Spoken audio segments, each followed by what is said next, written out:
How does motivated thinking become conspiracy theory? Conspiracy theories fulfill at least three basic psychological needs.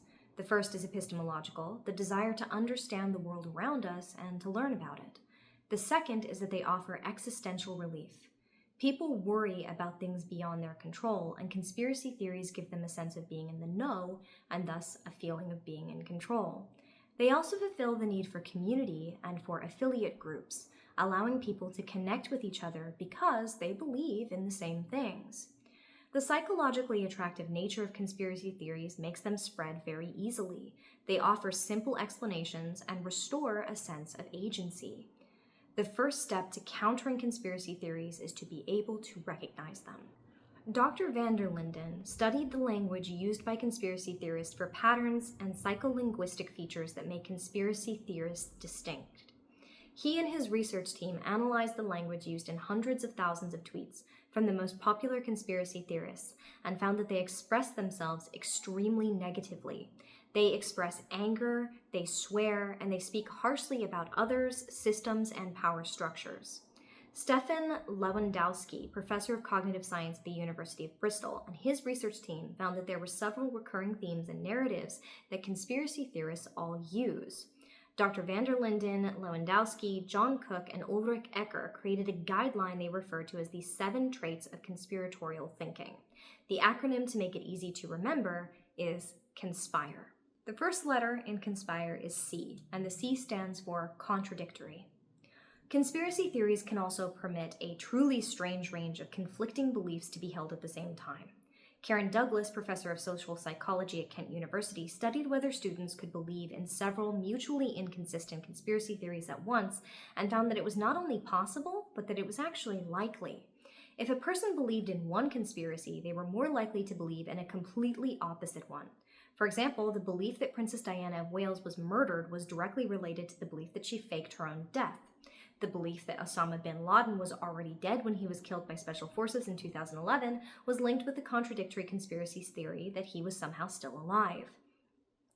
Dr. van der Linden found in a study that the belief that COVID-19 was bioengineered in a lab in Wuhan was directly linked to the contradictory theory that the virus was somehow created by 5G phone masts, and both of those were linked to the contradictory theory that COVID-19 was a fake virus and that the epidemic was fake to get people to submit to vaccinations. People could, and frequently did, believe in all of these contradictory conspiracy theories at the same time. Additionally, if a group of people believe in several existing conspiracy theories and they are presented with an additional, unrelated, and completely fictional conspiracy theory, they will often accept and incorporate that one as well. Conspiracy theories are almost always part of a monological belief system, with belief in one conspiracy providing evidence for others. Something that I believe in, that two truths that appear to be contradictory can, in fact, both be true if they belong to a greater truth, becomes the reasoning that supports conspiracy. The people search for a conspiratorial greater truth that provides coherence to the contradictory truths. Their seemingly contradictory beliefs are all consistent with the foundational worldview that there are great powers at work, purposefully keeping secrets from them, manipulating them, and trying to harm them. The second letter in CONSPIRE is O, and in this case it stands for overriding suspicion. Conspiracy theorists are extremely wary of established, mainstream, or official explanations, narratives, and evidence. The more a source should possibly be considered trustworthy, such as the experts who study something for a living, the less that they are trusted as a source. The second letter in CONSPIRE is N, and in this case it stands for nefarious intent. Conspiracy theorists don't tend to assume that the truth is being concealed from them for their own good or by people who have their best interests at heart. They assume that the conspiracy is being enacted by people who mean them harm. One of the most popular conspiracy theories was created by David Icke, an anti-Semitic white supremacist who claimed that reptile humanoids from outer space took control of Earth millennia ago and formed the Babylonian Brotherhood, also called the Illuminati, to manipulate world events. The blood libel against the reptiles, really Jewish people, includes child sacrifice, pedophilia, blood drinking, and more. In 2021, a poll from the Washington-based Public Religion Research Institute found that about 15% of Americans believe in the QAnon conspiracy. It claims the government, media, and economy of the United States is controlled by a group of Satan-worshipping pedophiles who run a global child sex trafficking operation. The next letter in conspire is S, and in this case it stands for something must be wrong. Conspiracy theorists often feel, and then prey on the feelings of others, that something just isn't right. And then the next letter is P, and in this case it stands for persecuted victim. A conspiracy has to have victims, which aligns with the nefarious intent. Most commonly, the people who perceive themselves as victimized by whatever the conspiracy theory points at are actually victims of something. That tends to be classism, wage exploitation, etc. But they place the blame for their victimization on the wrong thing.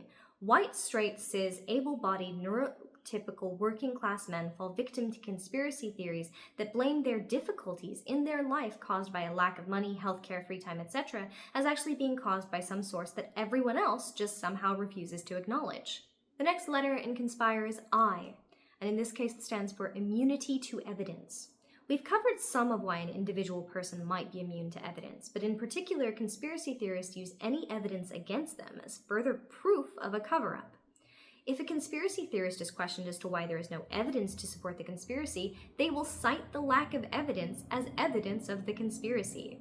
They claim that the lack of proof just proves that the conspirators did a good job of covering it up. Additionally, a person challenging the conspiracy, trying to question it or prove it wrong, is taken as evidence that the questioning person is just a part of the conspiracy.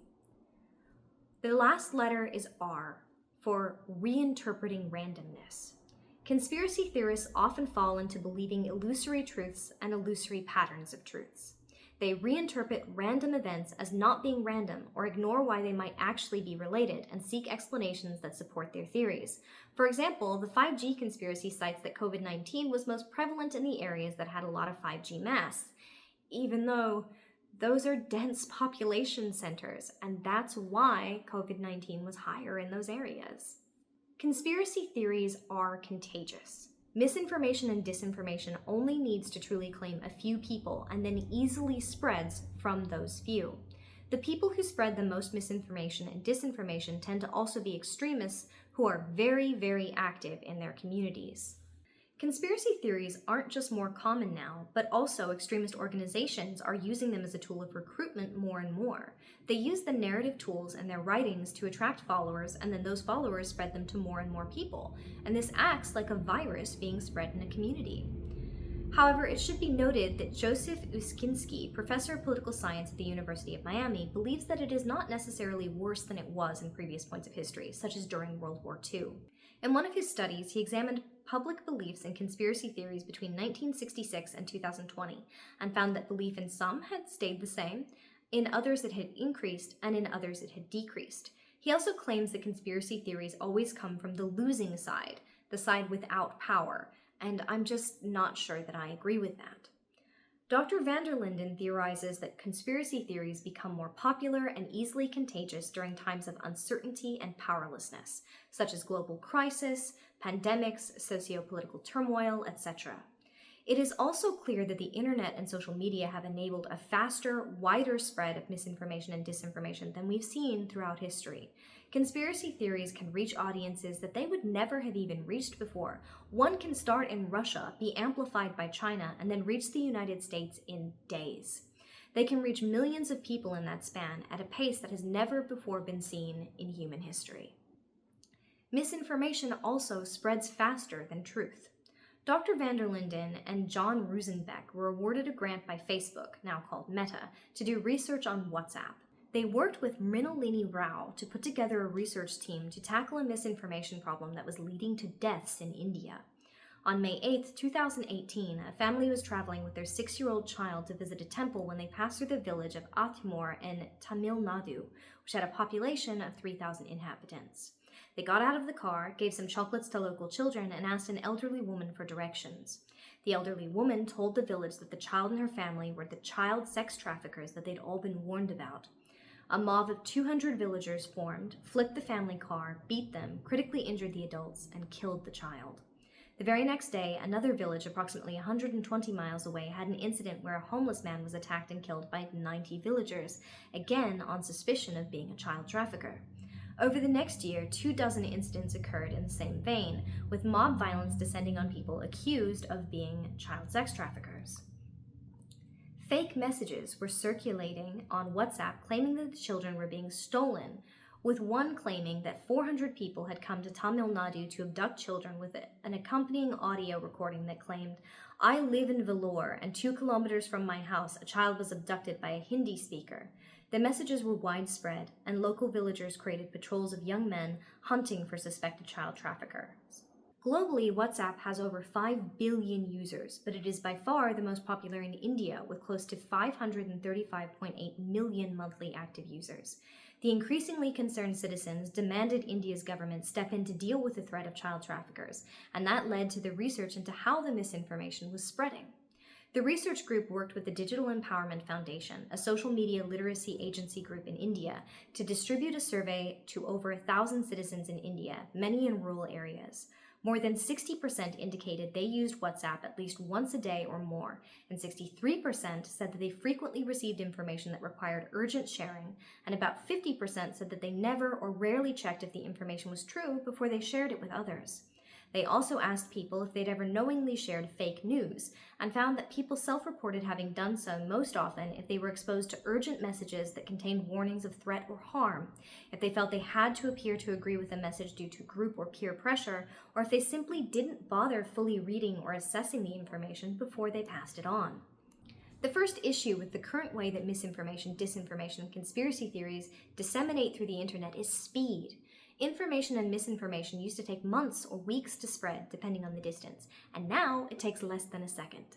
The second issue is reach. A single person traveling by foot can disseminate information through a village in about a day. Word of mouth does the same. Newspapers were faster, with false information spreading to a few thousand to tens of thousands overnight, and out from there to the rest of the world by the speed of boats, trains, etc. Flight, radio, and television, all of these made misinformation spread faster than ever before. Using how WhatsApp operated before they implemented their current anti-misinformation countermeasures, a WhatsApp group could contain 256 people. A message shared in that group could then be shared by each member of that group up to 20 times. A single person could spread the misinformation to 5,000 people within a minute. Large WhatsApp groups are more popular in other countries. In Brazil, where it is very popular, the right-wing populist leader Jair Bolsonaro hired organizers to spread disinformation to support his campaign in the 2018 elections using WhatsApp. In the United States, Facebook has similar issues with group, and X, formerly Twitter, is a known source of disinformation campaigns. Although X has fewer users, approximately 588 million compared to WhatsApp's 5 billion, more than half the world's population is on WhatsApp, it doesn't have some of the limitations of a WhatsApp messenger group. A single post can be seen by millions shortly after being posted. Elon Musk has 210.9 million followers who will see any message he posts as soon as they check the site. They each can spread it at least once, and then their circle can spread it further, and so on. However, most individual posts can't reach a person's full follower count or create engagement such as liking, sharing, etc. But posts that are angry, negative, hateful, or controversial tend to generate more engagement than positive posts, and long, detailed, informative posts do much worse than short, fluent posts. The top 25% of COVID-19 related misinformation videos on YouTube collectively reached over 60 million views. It's hard to think of how a newspaper article could have easily done the same when the most populated city in the world, Tokyo, only has a population of 37.1 million people. The virus of misinformation can be measured using the mathematical terms used to measure the infectiousness of a disease, bacteria, or virus. The term used is basic reproduction number, which is represented as R followed by a number. It represents the average number of people an infected person can transmit the contagion to in a population with no prior immunity. An R of 0 would be a reproduction number of 0. An R of 10 would mean that an infected person would, on average, infect 10 other people. The higher the reproduction number, the more infectious the contagion. It is calculated based on 3 main factors: how long an infectious person remains contagious, called the infectious period, how the virus spreads, this is called the mode of transmission, and how many infected people a person is expected to come into contact with, This is called the contact rate. Extremely infectious diseases have reproduction numbers over 10, including polio, R10 to R12, chickenpox, R10 to R12, and measles, R12 to R18. For misinformation, the mode of transmission is the internet, and the contact rate doesn't require someone even to be in the same room. Additionally, a person remains infected for longer than the average virus or bacterium lasts. A single person can infect millions of people in minutes and then keep infecting new people for months or years. The World Health Organization declared an infodemic in 2020, partially due to a single COVID-19 related tweet that appeared every 45 milliseconds. In 2018, 3 researchers from the Massachusetts Institute of Technology, Media Lab, so MIT's Media Lab, published a study tracking the spread of all verified true and false stories on Twitter between 2006 and 2017. They looked at all the tweets ever posted in this period to try and establish rumor cascades. Someone makes a post containing information, misinformation, and disinformation, and it diffuses across Twitter in cascades of retweets. People also reply. Sometimes those replies contain information that either validates or debunks the original post. The researchers compared headlines from the databases of 6 prominent fact-checkers, such as Snopes, to Twitter data and found approximately 500,000 tweets that contained a link to one of the fact-checking websites. In their comparisons, they included these tweets as well as all subsequent retweets. There were 126,000 rumors tweeted by approximately 3 million people over 4.5 million times. The researchers then compared the dissemination or diffusion process of true and false news. For each rumor cascade, they compared the depth, number of unique retweets, size, total number of users who were involved in the rumor cascade over time, and breadth, the maximum number of users involved in a cascade at any given time. False rumors diffuse significantly faster, deeper, and more broadly than true claims for absolutely every category of information. Misinformation and disinformation spread to more people faster than true information. True information rarely diffused to more than 1,000 people, but the top 1% of misinformation frequently spread to 100,000 people. People were far more likely to retweet false claims than true ones. The misinformation spread like a virus, branching in peer-to-peer diffusion pathways. True claims took 6 times as long to reach 1,500 people as falsehoods did, and many never reached past 1,000 people. Falsehoods were 70% more likely to be retweeted than true claims. This was in all cases, but particularly so for political false news, which was the most popular category of false claims that were spread. The researchers employed a bot detection algorithm that also reran the analyses to exclude rumor cascades started by bots, and the results remained the same. This indicates that humans, not bots, are equally likely to spread misinformation as bots, created to intentionally do so, do. Okay, next time we are going to pick up on echo chambers and filter bubbles, which control the information that we are able to see online, which is a rapidly worsening problem. So, what do you think? Do you think it's true that a lie can travel halfway around the world while the truth hasn't gotten a chance to get its pants on?